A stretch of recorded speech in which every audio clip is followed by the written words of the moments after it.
கலைஞர் உரிமை தொகை வழங்குவதற்கான முகாம் நடைபெறுவதாக வாட்ஸ்அப்பில் பரவிய வதந்தியை உண்மை என நம்பி மாவட்ட ஆட்சியர் அலுவலகங்களில் ஏராளமான பெண்கள் மனு கொடுக்க குவிந்த சம்பவம் பரபரப்பை ஏற்படுத்தியிருக்கிறது. தமிழ்நாட்டில் சுமார் 1.25 கோடிக்கும் மேலான பெண்களுக்கு மாதந்தோறும் 1000 ரூபாய் கலைஞர் உரிமை தொகையை தமிழ்நாடு அரசு வழங்கி வருகிறது. இந்த தொகையை பெறுவதற்காக தற்போதும் ஏராளமான பெண்கள் விண்ணப்பித்து வருகின்றனர். இந்த சூழலில் மகளிர் உரிமை தொகைக்கு விண்ணப்பிப்பதற்கான முகாம்கள் ஆகஸ்ட் 17, 19, 20 ஆகிய தேதிகளில் மாவட்ட ஆட்சியர் அலுவலகங்களில் நடப்பதாக நேற்று மாலை வாட்ஸ்அப்பில் வதந்தி ஒன்று பரவியது. இதனை உண்மை என நம்பிய ஏராளமான பெண்கள் விண்ணப்ப படிவங்களுடன் மாவட்ட ஆட்சியர் அலுவலகங்களில் குவிந்தனர். கூலி வேலையை விட்டுவிட்டு விண்ணப்பம் வழங்க தாங்கள் வந்ததாக காஞ்சிபுரம் ஆட்சியர் அலுவலகத்திற்கு வந்த பெண்கள் வேதனையுடன் தெரிவித்தனர். பேப்பர்ல வந்துக்கிட்டு செல்லு மூலியமா தெரிஞ்சு தான் நாங்கள் வந்தோம்.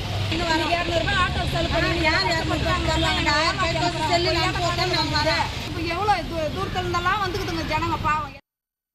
திருவள்ளூர் மாவட்ட ஆட்சியர் அலுவலகத்தில் விண்ணப்ப படிவங்களுடன் குவிந்த பெண்கள் பெருத்த ஏமாற்றம் அடைந்தனர்.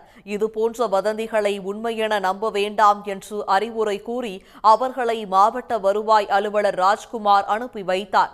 கோவை, நாகர்கோவில், கிருஷ்ணகிரியில் உள்ள மாவட்ட ஆட்சியர் அலுவலக வளாகங்களிலும் சுய உதவிக்குழுக்களை சேர்ந்த ஏராளமான பெண்கள் குவிந்தனர். மகளிர் குழு குரூப்ல எங்களுக்கு இந்த மாதிரி உரிமை தொகைக்கு கலெக்டர் ஆஃபீஸ்ல 17th, 19th, 20th அப்ளிகேஷன் வாங்குறாங்கன்னு சொல்லி நியூஸ் வந்திருக்கு.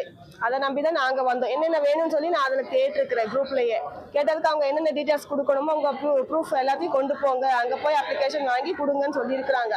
இங்க பார்த்தோம்னா இத்தனை பேர் இருக்கிறோம், ஆனா இது ஃபேக் நியூஸ்ன்னு சொல்லியிருக்காங்க. நான் குரூப்ல ஃபார்வர்ட் இப்பதான் பண்ணேன். இத்தனை பேர் வந்திருக்கிறோம், மெசேஜ் பொய்யான மெசேஜை இத்தனை பேர் எதுக்கு ஃபார்வர்ட் பண்றீங்க, உண்மையா இல்லையான்னு மட்டும் பார்த்துட்டு சொல்லுங்க. ஏன்னா கண்டமேனி எல்லாருமே குரூப்ல மெசேஜ் போடுறாங்க. அது போட்டு இப்போ ஃபேக் நியூஸ்னா சிறுமுகையிலிருந்து இது வரைக்கும் வந்திருக்கிற இப்போ தேவையில்லாத அலைச்சல் தானே. இப்போ எல்லா விஷயத்துலையும் ஏமாற்றமா போச்சு. இன்னும் எந்த நியூஸ் வந்தாலும் இது ஃபேக்கா இருக்குமா அப்படின்னு தான் நாங்கள் யோசிக்க வேண்டியதா இருக்கு. உரிமை தொகைக்கு புதிதாக விண்ணப்பிப்போர் அரசிடம் முறையான அறிவிப்பு வந்த பின்னரே வர வேண்டும் என்று அவர்களுக்கு அதிகாரிகள் அறிவுரை கூறி அனுப்பி வைத்தனர். வாட்ஸ்அப்பில் இதுபோன்று போலி செய்தியை பரப்புவோர் மீது கடும் நடவடிக்கை எடுக்கப்படும் என்று கிருஷ்ணகிரி மாவட்ட ஆட்சியர் KM சரையு எச்சரித்துள்ளார்.